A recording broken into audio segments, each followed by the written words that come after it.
On se retrouve aujourd'hui dans une vidéo un peu tuto, trucs et astuces, très flip, etc.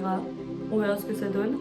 Donc voilà, des petites astuces couture simples à réaliser. Si vous avez des questions, n'hésitez pas à me les mettre en commentaire ou par message privé sur Instagram ou quoi, j'y répondrai.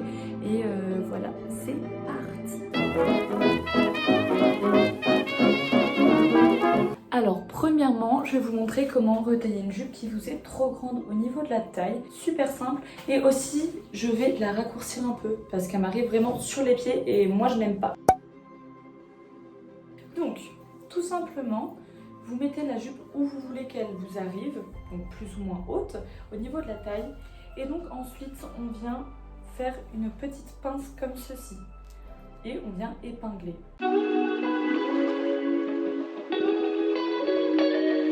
Une fois que vous avez placé votre repère pour faire la pince, on vient mesurer la taille de la pince. Donc là, j'ai à peu près 2 cm et demi.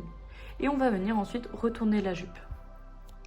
Donc voilà, j'ai placé donc un nouveau repère, une fois la jupe à l'envers à 2 cm et demi et là j'ai marqué la longueur de la pince.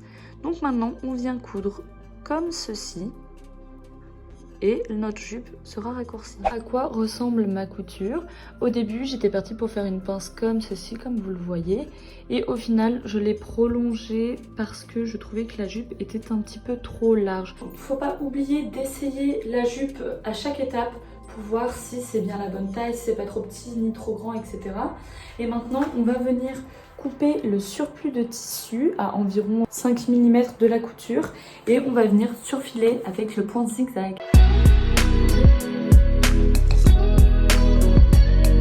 Ça y est, la jupe me va parfaitement au niveau de la taille, maintenant elle ne me perd plus. Pour finir, il va falloir modifier la longueur.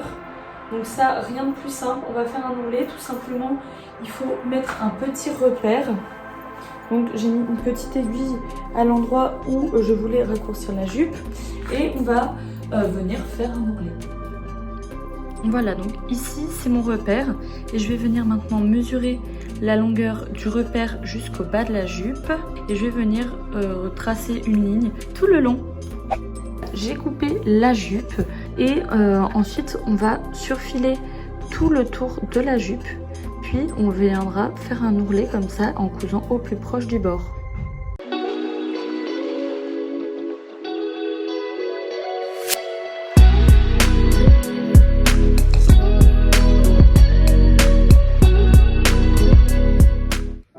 Voilà, donc j'ai surfilé et j'ai fait un ourlet comme ça tout autour de la jupe. Et maintenant je viens coudre à 2-3 mm du bord tout autour et ce sera fini. Donc voilà, la jupe est terminée, la longueur est au top, on adore. Et donc maintenant j'ai tout ça de reste de tissu, donc surtout on ne jette pas. Donc je pensais en faire un chouchou et un bandeau pour les cheveux. Donc comme j'ai beaucoup de largeur, je vais couper le tube en deux comme ceci. Pour le chouchou, je vous laisse voir mon tuto sur Instagram en IGTV. Et pour le bandeau, je vais vous montrer comment on fait.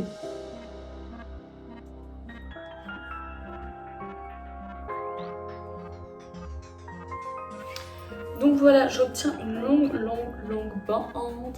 Donc soit, il y a deux options. Donc soit vous repliez tout le tissu en deux comme ça.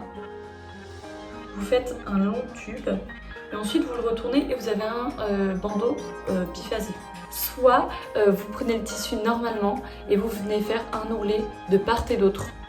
Voilà. Après très longue réflexion, en fait je vais faire un tube. Donc je vais faire hop comme ça. Je vais coudre à quelques centimètres du bord. Et surtout une fois cousu en point droit, on n'oublie pas de surfiler en point zigzag parce que sinon ça va s'abîmer. Donc voilà, j'ai cousu tout le long donc de la bande. Il y a des endroits où le tissu tourne un petit peu vu que la jupe était arrondie, mais c'est pas grave, ça ne se verra pas à la fin. À chacune des extrémités, j'ai fait un petit arrondi comme ça pour pas avoir une bande trop rectangulaire, ce serait pas esthétique. Et, enfin, je préfère comme ça, après chacun son truc. Et maintenant, je vais venir couper à quelques centimètres, quelques millimètres pardon, du bord et surfiler au point zigzag. Aussi, j'allais oublier, bien sûr, il faut faire une ouverture pour qu'on puisse retourner le tissu après. Donc, comme ça va être un bandeau que je pense porter comme ça, l'un dans le derrière, eh bien, je voulais pas faire l'ouverture au milieu parce que je l'aurais eu au-dessus de la tête, ça aurait pas été esthétique. Mais je l'ai fait en bout. Donc là, j'ai fait la petite pointe, j'ai fait la petite ouverture. Et comme ça, au moins, ça se verra moins une fois qu'il y aura la petite couture pour refermer le tissu.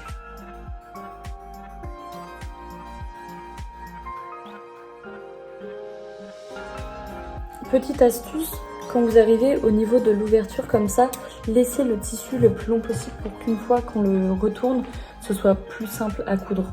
Donc là, je vais pas couper, hop, et je vais reprendre après. Et aussi quand on surfile, quand on va venir surfiler, faut pas surfiler l'ouverture parce que sinon elle sera refermée. Et ouais.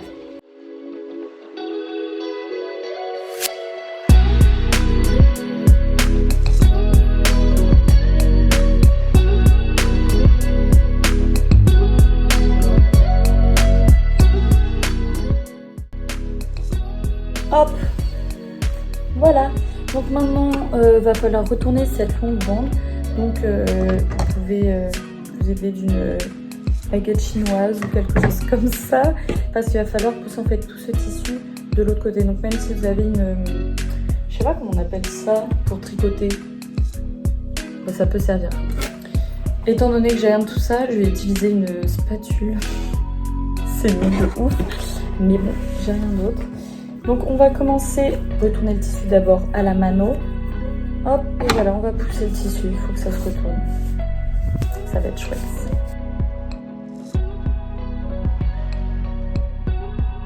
Bon, le but c'est que ce soit quand même suffisamment long l'ustensile que vous utilisez.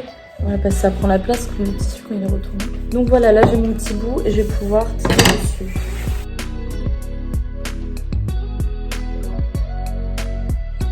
Hop, et donc voilà, là il y a l'ouverture, donc on va venir faire une petite couture à quelques millimètres du bord, ça se verra pas. Et notre bandeau est terminé.